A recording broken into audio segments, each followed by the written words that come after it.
Hello everyone. स्वागत है आप सबका learning with Gautam YouTube channel में।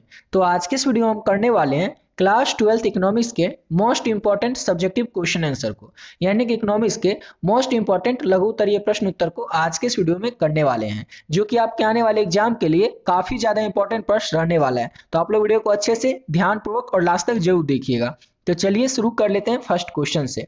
और पहला क्वेश्चन है हमारा, समष्टि अर्थशास्त्र से आप क्या समझते हैं। तो समष्टि अर्थशास्त्र जो है, ये अर्थशास्त्र की एक ऐसी शाखा है जो कि पूरी आर्थिक प्रणाली का अध्ययन करती है, जिसमें कि राष्ट्रीय आय, रोजगार, मुद्रास्फीति, आर्थिक विकास जैसे जो व्यापक मुद्दे होते हैं, इनका विश्लेषण किया जाता है समष्टि अर्थशास्त्र के अंतर्गत। सिंपल सा आपको एक लाइन में याद रखना है कि समष्टि अर्थशास्त्र जो होता है ना, इसके अंतर्गत आर्थिक प्रणाली का अध्ययन करते हैं। किसका अध्ययन करते हैं? तो आर्थिक प्रणाली का। अब आर्थिक प्रणाली में किस चीज का होता है? तो याद रखना है राष्ट्रीय आय का, रोजगार का, मुद्रास्फीति, आर्थिक विकास, इन जैसे जो व्यापक मुद्दे होते हैं ना, इसी का विश्लेषण किया जाता है समष्टि अर्थशास्त्र में। समझ गए? चलिए अगला क्वेश्चन करते हैं।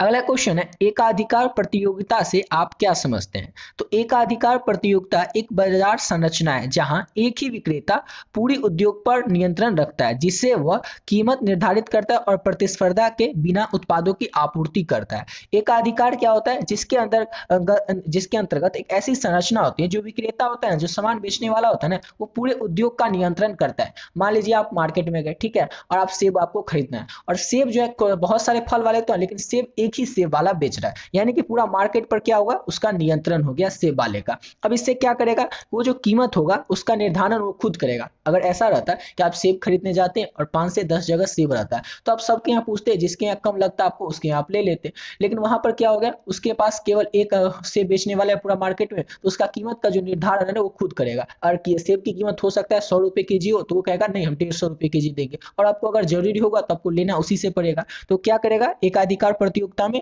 जो विक्रेता होगा वो कीमत का निर्धारण खुद करेगा, और प्रतिस्पर्धा, यानी कि उसको कोई प्रतिस्पर्धा ही नहीं रहेगा। ऐसा रहता है ना कि सेब वाले के हम जाएंगे तो हम कहेंगे कितने रुपए, तो बोलेगा 100 रुपए, तो हम बोलेंगे नहीं, वो तो 90 रुपए दे रहा है, हम उससे ले लेंगे, तो बोलेगा हमसे ही ले लीजिए 90 रुपए। यानी कि डर रहेगा, प्रतिस्पर्धा का उसके अंदर डर रहेगा। लेकिन यहाँ पर कोई प्रतिस्पर्धा ही नहीं रहेगा, तो वो क्या करेगा? वो जिस जो मन होगा वो बेचेगा। वो बोलेगा हाँ आपको नहीं लेना है तो मत लीजिए, इस तरह से वो बोलेगा। तो एकाधिकार प्रतियोगिता क्या होता है? इसमें एक ही विक्रेता जो होता है, ये पूरी उद्योग का नियंत्रण रखता है। समझ गए? एकाधिकार में आपको एक लाइन में याद रखना है, एकाधिकार मतलब एक ही विक्रेता जो कि पूरे उद्योग पर नियंत्रण रखेगा, और इसके जो कीमत का निर्धारण होगा वो स्वयं ही करेगा, और बिना कोई प्रतिस्पर्धा के या उत्पादों का आपूर्ति करता रहेगा वो। समझ गए? तो एकाधिकार का मतलब होता है एक ही विक्रेता पूरी उद्योग पर जो कि नियंत्रण करता है। समझ गए? अब अगला क्वेश्चन है, सरकारी बजट के किन्हीं दो उद्देश्यों को समझाइए। तो सरकारी बजट के प्रमुख उद्देश्य हैं संसाधनों का उचित आवंटन करना, जिससे सार्वजनिक सेवाओं और विकास परियोजनाओं का समर्थन हो सके। दूसरा है आर्थिक स्थिति बनाए रखना, जिससे कि मुद्रास्फीति और बेरोजगारी को नियंत्रित रखा जा सके। सिंपल सा क्वेश्चन था कि सरकारी बजट जो होता है ना, सरकारी जो बजट आता है, उस बजट का आखिर दो मुख्य उद्देश्य होता क्या है, मेन उसका उद्देश्य होता क्या है। तो उसका मेन उद्देश्य होता है, जो मेन दो प्रमुख उद्देश्य है वो है कि संसाधनों का उचित आवंटन करना। जो संसाधन जितने भी हैं उसका सही तरीके से सभी के बीच में उचित आवंटन करना, यानी कि बांटना, जिससे क्या हो सके कि सार्वजनिक सेवाओं और विकास परियोजना जो है उसको समर्थन मिल सके। और दूसरा होता है आर्थिक स्थिरता बनाए रखना, जिससे कि मुद्रास्फीति और बेरोजगारी को नियंत्रित किया जा सके। तो यही होता है सरकारी बजट के दो प्रमुख उद्देश्य। अगला क्वेश्चन है, किसी सरकार के प्रमुख कार्य क्या होते हैं। किसी भी सरकार के ना प्रमुख कार्य क्या होते हैं, काम क्या होते हैं। तो किसी भी सरकार के प्रमुख कार्य में कानून बनाना, प्रशासनिक सेवाएं प्रदान करना, आर्थिक विकास को बढ़ावा देना, और राष्ट्रीय सुरक्षा सुनिश्चित करना, और नागरिकों की भलाई के लिए नीतियां लागू करना। अब बताइए, अगर कोई सरकार बने, जैसे हमारे यहाँ अभी सेंट्रल गवर्नमेंट में किसी सरकार है, तो बीजेपी की सरकार है, यानी कि एनडीए गवर्नमेंट की सरकार है। एनडीए गवर्नमेंट जो गठबंधन है, और बीजेपी एक फुल बहुमत वाली पार्टी जो होती है, सबसे मेन उसी के पास सीट है 240। तो हमें ये बताना है, अगर कोई सरकार है, जैसे बीजेपी की सरकार है, या मान ले आम आदमी पार्टी की सरकार है, या कांग्रेस की सरकार है, तो इन सभी का सरकार का, कोई भी सरकार हमारे देश को चलाए, लेकिन उसका प्रमुख काम क्या होगा, मेन काम क्या होगा। तो उसका मेन काम होगा कोई भी कानून बनाना, किसी भी तरीके का कानून बनाए जो कि प्रशासनिक सेवाएं प्रदान कर सके, और आर्थिक विकास को बढ़ावा देना, राष्ट्रीय सुरक्षा को सुनिश्चित करना, हमारा देश किस तरह से सुरक्षित रह सकेगा, बॉर्डर को अच्छे से तरीके से सील करना, और नागरिकों की भलाई के लिए नीतियां लागू करना। ये किसी भी सरकार का एक प्रमुख कार्य होता है, प्रमुख काम होता है। समझ गए? इसको तो आप लोग अपने मन से बना करके और अच्छे तरीके से लिख पाइएगा। समझ गए? चलिए अगला क्वेश्चन करते हैं। और अगला क्वेश्चन की ओर बढ़ने से पहले आपको बताना चाहेंगे कि अगर अभी तक आप लोग इकोनॉमिक्स का जो पीडीएफ है, इंपॉर्टेंट गेस्ट क्वेश्चन का पीडीएफ है, नहीं लिए हैं तो आप लोग भी ले सकते हैं। ऑलरेडी बहुत सारे बच्चे जो इसका पीडीएफ ले चुके हैं और अपने एग्जाम की तैयारी बेहतरीन ढंग से कर रहे हैं। इसमें जो क्वेश्चन है ना, वो इकोनॉमिक्स के जितने भी चैप्टर है, हर एक चैप्टर का इंपॉर्टेंट ऑब्जेक्टिव क्वेश्चन और सब्जेक्टिव क्वेश्चन ऐड किया गया है। अगर इसको अगर आप लोग अच्छे तरीके से पढ़ लेते हैं तो आपको इसके अलावा और भी कुछ खास पढ़ने की जरूरत नहीं पड़ेगी। इसी से आप लोगों को अधिकतर क्वेश्चन एग्जाम में देखने को मिल जाएगा। और इसका जो प्राइस है ना, वो केवल और केवल 20 रुपीज रखे, यानी कि केवल और केवल 20 रुपए ही इसका प्राइस है। इतना कम इसीलिए रखे ताकि हर एक स्टूडेंट इसको ले सकेगा, अफोर्ड कर सकेगा और अपने आने वाले एग्जाम की तैयारी अच्छे तरीके से कर सकेगा। इसको अगर अच्छे तरीके से कंप्लीट कर लेते हैं तो आपके एग्जाम में जो भी प्रश्न आएंगे उसका अधिकतर प्रश्न आप लोगों को इसी में से देखने को मिल जाएगा। ऐसा इसलिए बोल रहे हैं क्योंकि अगर आपके एग्जाम में इकोनॉमिक्स से क्वेश्चन कहीं से भी आएगा ना, तो बुक से तो आएगा ही और बुक के किसी चैप्टर से ही आएगा। और हर एक चैप्टर का जितने भी इंपॉर्टेंट ऑब्जेक्टिव क्वेश्चन है, इसमें लगभग 520 प्लस ऑब्जेक्टिव क्वेश्चन है। और जितने भी सब्जेक्टिव क्वेश्चन है, लघु उत्तरीय और दीर्घ उत्तरीय प्रश्न, वो सारा इसमें ऐड कर दिया गया। इसको अगर अच्छे से पढ़ लेते हैं तो आपसे एग्जाम में ये अधिकतर प्रश्न बन ही जाएंगे। एक या दो प्रश्न आपको शायद इसमें से नहीं मिले, नहीं तो अधिकतर से अधिकतर प्रश्न यानी कि 90% प्रश्न आप लोगों को इसी पीडीएफ से देखने को मिल जाएगा इकोनॉमिक्स में। और प्राइस है केवल 20 रुपीज, तो आप लोग भी ले सकते हैं। बता ही दिए कि ये जो नंबर है, इस नंबर पे आपको 20 रुपीज पे कर देना है और इसी नंबर से व्हाट्सएप जो उस व्हाट्सएप पे आपको पे करके स्क्रीनशॉट भेज देना है और एक छोटा सा बस मैसेज कर देना इकोनॉमिक्स, जिससे ये पता चल जाए कि आपको इकोनॉमिक्स का पीडीएफ चाहिए। जैसे आप पे करके इस व्हाट्सएप नंबर पे स्क्रीनशॉट भेजेंगे और अपना सब्जेक्ट बताएंगे, आपको जो पीडीएफ है तुरंत मिल जाएगा। और इस पीडीएफ को लेकर के आप लोग अच्छे तरीके से अपने एग्जाम की तैयारी कर सकते हैं और बेहतरीन नंबर ला सकते हैं। तो चलिए बात है अपने अगले क्वेश्चन पे। और अगला क्वेश्चन है हमारा, खुली अर्थव्यवस्था से आप क्या समझते हैं? तो खुली अर्थव्यवस्था वह होती है जो अंतरराष्ट्रीय व्यापार, निवेश, वित्तीय प्रवाह के लिए स्वतंत्रता प्रदान करती है, जिससे देश अपनी आर्थिक गतिविधियों में विदेशी देशों के साथ सहभागिता करता है। खुली अर्थव्यवस्था में क्या होता है? तो नाम से ही पता चला है, खुली। यानी इस अर्थव्यवस्था के अंतर्गत जो अंतर्राष्ट्रीय व्यापार होता है, निवेश होता है, वित्तीय प्रवाह होता है, इसके लिए स्वतंत्रता होता है, यानी कि कोई भी देश किसी के साथ व्यापार कर सकता है, जिससे देश की क्या होती है, आर्थिक गतिविधि में और विदेशी देशों के साथ सहभागिता में क्या होता है, आसानी होती है। समझिए, सिंपल सा है। खुली अर्थव्यवस्था मतलब जिसके अंतर्गत एक देश दूसरे देश के साथ अच्छे तरीके से व्यापार कर सकेगा। समझ गए? या फिर निवेश कर सकेगा।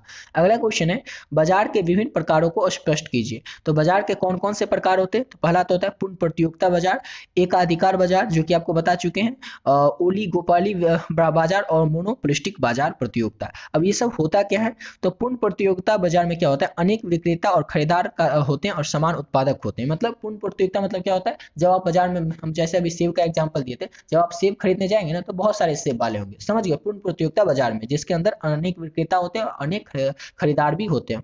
और एकाधिकार मतलब एक विक्रेता होता है, उत्पाद पर पूर्ण उसका नियंत्रण होता है। एकाधिकार मतलब एक ही कोई बेचने वाला होगा कोई भी सामान। समझ गए?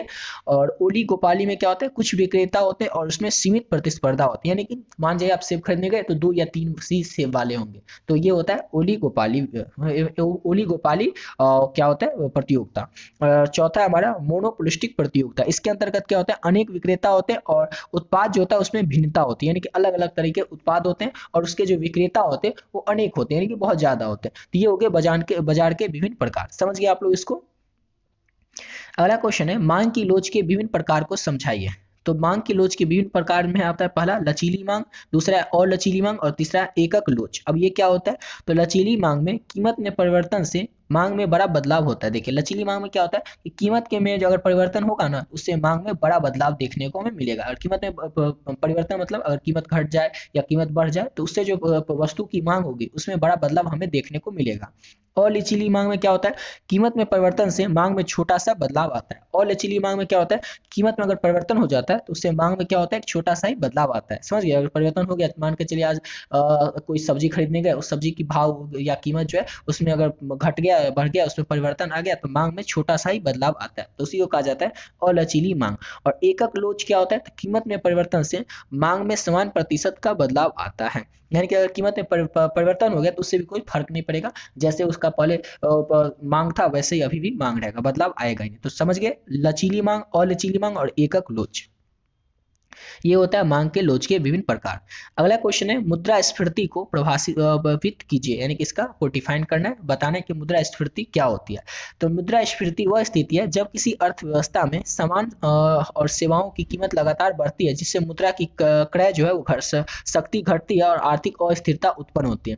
मुद्रास्फीति में क्या होता है कि जब किसी अर्थव्यवस्था में ना सामान और सेवाओं की जो कीमत होती है, जैसे अगर मान के चलिए, जैसे आप कोई भी चीज है, जैसे सोना कोई ले लीजिए, सोना का क्या होगा, प्राइस बढ़ेगा, मतलब अगर 70,000 है तो 80,000 हो जाएगा, लेकिन जो पैसा का कीमत है वो कम होते जाएगा। जैसे डॉलर के सामने हमारा पैसा का जो कीमत है वो जो है कम हो जाएगा। इससे क्या हो जाएगा, मुद्रास्फीति जो होती है वो खराब हो जाती है। इसकी जो आर्थिक अस्थिरता होती है वो उससे उत्पन्न हो जाती है मुद्रास्फीति खराब होने से। तो यही होता है मुद्रास्फीति। समझ गए कि मुद्रास्फीति वह स्थिति है जब किसी अर्थव्यवस्था में सामान और सेवाओं की कीमत लगातार बढ़ती है, सामान और जितने भी होंगे और जितनी भी सेवाएं होंगी उसकी कीमत बढ़ेगी, लेकिन मुद्रा की जो शक्ति होगी, क्रय होगी, वो घटती ही रहती है। इसे ही कहा जाता है मुद्रास्फीति। और इससे क्या होता है, तो आर्थिक अस्थिरता उत्पन्न हो जाती है। समझ गए। आशा करता हूँ आप लोग को अच्छे से समझ में आ ही गया होगा। और ऊपर जो आपको पीडीएफ बताया, उस पीडीएफ को जो भी बच्चे अभी तक नहीं लिए जरूर ले लीजिएगा। उसका प्राइस केवल और केवल 20 रुपीज रखे हैं। इसके 20 रुपीज इसीलिए ताकि हर एक बच्चा इसको ले सकेगा, एफोर्ड कर सकेगा। इस नंबर पे आपको पे करना है और इसी नंबर पे पे करके स्क्रीनशॉट भेज देना है और आपको एक मैसेज कर देना है इकोनॉमिक्स, और आपको जो पीडीएफ है तुरंत मिल जाएगा। इस पीडीएफ को लेकर के आप लोग बहुत ही अच्छे तरीके से, पहले से बेहतरीन ढंग से अपने एग्जाम की तैयारी कर सकते हैं। इसमें जितना क्वेश्चन है ऑब्जेक्टिव या सब्जेक्टिव सबको अच्छे से कर लेते हैं, तो आपसे एग्जाम में एक भी प्रश्न छूटने वाला नहीं है, सारा का सारा आपसे बन ही जाएगा। तो मिलते हैं नेक्स्ट वीडियो में नए वीडियो के साथ।